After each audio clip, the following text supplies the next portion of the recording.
ఇప్పుడు సిట్టు బండి భగీరథ్ కదా, బండి భగీరథ్ విషయంలో సిట్టు వేయడం అంటేనే కేసును నీరుగార్చడం.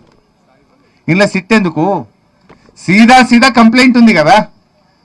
అసలు కంప్లైంట్ వచ్చి 4 రోజులైనా ఇప్పటిదాకా ఎందుకు అరెస్ట్ చేయలేదు?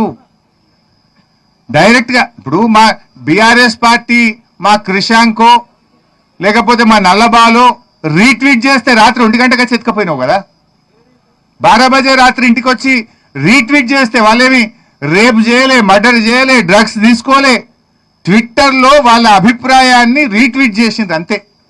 దానికి 1 గంట రాత్రి పోయి బీఆర్ఎస్ కార్యకర్తలు అరెస్ట్ చేసి కేసుల మీద కేసులు పెట్టి పీటీ వారెంట్లు వేసి బెయిల్ రాకుండా లోపల పెట్టిన రేవంత్ రెడ్డి 4 రోజులైనా ఒక రేప్ కేసులో కంప్లైంట్ వస్తే ఇప్పటిదాకా నువ్వు అరెస్ట్ చేయలేదంటేనే నీ కుమ్మక్కు రాజకీయం బయటపడుతుంది. ఇప్పుడు ఇంత క్లియర్ కట్ కేసులో 4 రోజులైనా నువ్వు యాక్ట్ చేయలే. ఇప్పుడు ఏమంటున్నావు మళ్ళీ సిట్టు? నువ్వు ఇప్పటికి ఎన్ని సిట్లు వేసినావు? 10 సిట్లు వేసిండు రేవంత్ రెడ్డి. ఒక్క సిట్ అన్న ఇప్పటికేమైనా రిపోర్ట్ ఇచ్చిందా? నీ 10 సిట్ల రిపోర్ట్లు బయటపెట్టు ఫస్ట్.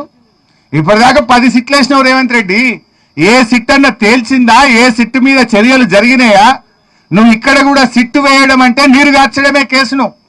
ఉద్దేశపూర్వకంగా కుమ్మక్కై నువ్వు ఇలా ఈ సిట్టు వేసి కేసును నీరు గార్చే ప్రయత్నం చేస్తున్నావు.